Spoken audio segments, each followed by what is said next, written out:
जब देख के पर पीरा मतलब दूसर के तकलीफ है? जब देख के पर पीरा मन धर नहीं धीरा जीव कलप कलप जाए अंतस हटकल बलाए आँखी ले आंसू चूथे रे इहिला भजन जैते ना इहिला भजन कैथे इहिला भजन कैथे ना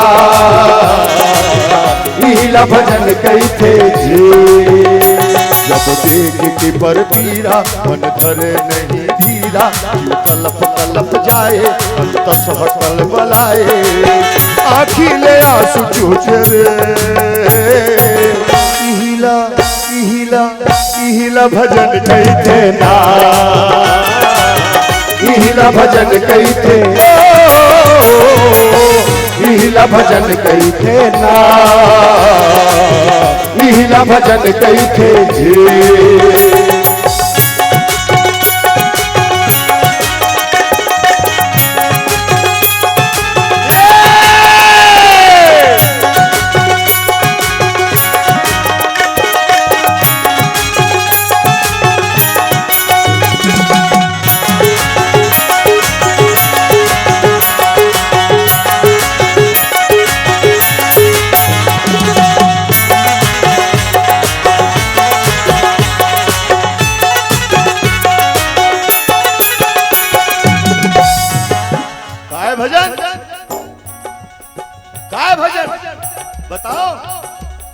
दाई के बन दुलारा दादा के बन सहारा भाई के बन भरोसा बहनी के बन जा प्यारा दाई के बन दुलारा दादा के बन सहारा भाई के बन भरोसा बहनी के बन जा प्यारा जैन महतारी 9 महीना तक के तोला गर्भ में रखी अतका पीरा सही के तोला जन्म दे सास के ससुर के जेठ के जेठानी के देवर के देरानी के सबके ताना लसई के अमृत धार कैसे पागल वो महतारी के दूध के लाज बचा ले एक हल बढ़ के दुनिया में कोई भजन नहीं है जिन बाप पसीना गला गला के तोर हर इच्छा पूरा करिस जेन के तेन तोर बर लेइस आखिरी समय में वो बाप पर लाली कारट मत बनवा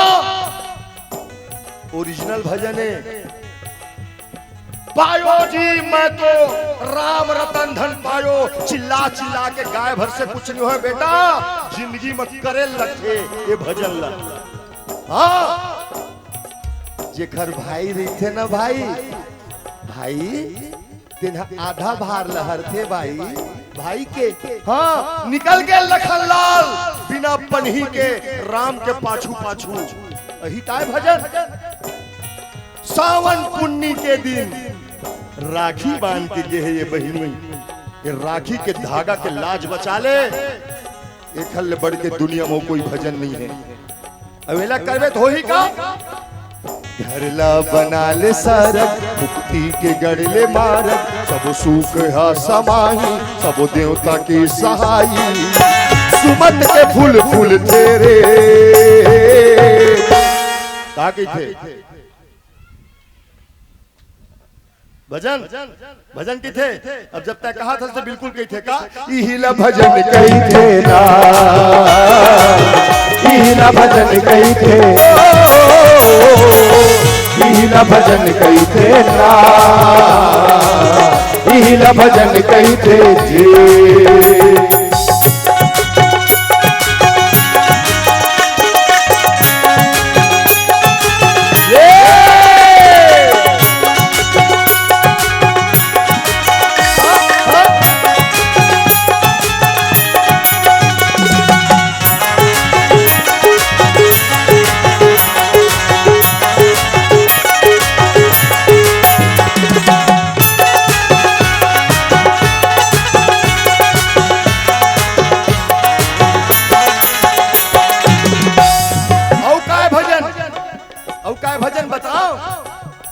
बोली में भरिले मिश्री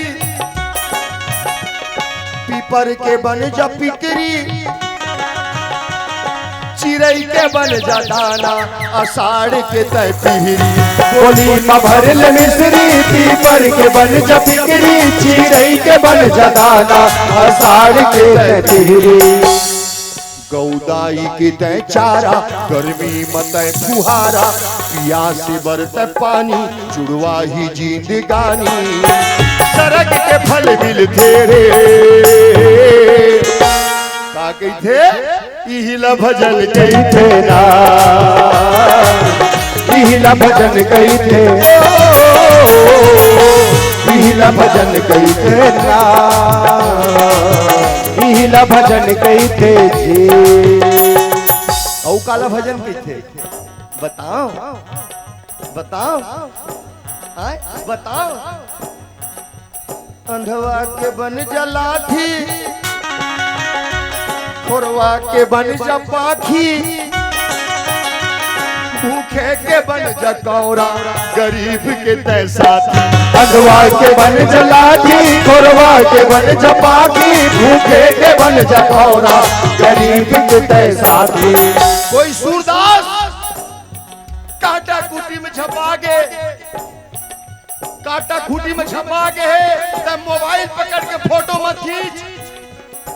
लाइव रिकॉर्डिंग आज हमारे गांव में डबरा में काटा खूटी में एक अंधवा छपा गया, बिन पानी का मछली फड़फड़ा रहा है, क्योंकि मोबाइल में फोटो खींच के वीडियो बना के ग्रुप में मत डाल। हाथ पकड़ के निकाल बेटा, ओकर घर तक के छोड़ दे। ईमान से मंदिर जाए की जरूरत नहीं पड़े, तक कोपरा कोती लावा था फटफटी में, एयरफोन लगाए, विदाउट हेलमेट होती बल्ला कोई अपाहिज फिसलाता थे, गाड़ी रोक और पूछ भैया कहाँ जाबे, गरिया बन जाबे, रामराज में रामायण होते सुने बर जाबे, बैठ बैठ बैठ बैठार ले, ला के गेट में छोड़ दे। तय कथा नहीं सुनवे चलही, लेकिन वो अपाहिज कथा सुनही, देखर पुण्य तोला मिलही, एकल ले बढ़ के कोई भजन नहीं। दाई माई मन ध्यान से सुनना, मैंने मैं टेंशन में नहीं कहा था, मोर चेहरा उसने दिखते। हाँ, कोई 3 दिन के भूखे, कोई 3 दिन के भूखे, तू हर दुआरी में जाके कहते दाई भूख के मारे जी छूटे थे, दाई टूटे रोटी देते। ये मन काके थे, काके थे, हमार घर कोनो नहीं है। नहीं, ये चिमटी के भात राहर के दार नहीं मंगा थे, आलू पराठा नहीं मंगा थे, रात कन के बासी होई, वो भूखे के मुंह में डाल दे, जिंदगी में कभी हवन करे की जरूरत नहीं पड़े। हाँ नहीं पड़े। सूर्यायन स्वाहा, इंद्रायन स्वाहा, गरुड़ायन स्वाहा, इधर ना देवता मन खाते होला, भोजन पाते, ऊपर ले आशीर्वाद देते। कोई दलित नारायण तो दरवाजा में आहे, बोलो रोटी खवा दे, तो तत्काल आशीर्वाद देते जाही, दाई अखंड सौभाग्यवती भवा, तोर आल औलाद खुश मंगल रहे, ये वो आशीर्वाद देके जाही। एक हल्ले बढ़ के और कोई भजन नहीं है, अवेला करबे तो हो ही का। अंतस में भर ले दाया, औ बाट सबला माया, मन लात कर ले चंगा, अही में जमुना गंगा, तीरथ के फल मिलते रे। देवदास सर जी कहते ना, इहिला भजन कहते ना, इहिला भजन कहते, इहिला भजन कहते ना, इहिला भजन कहते जी।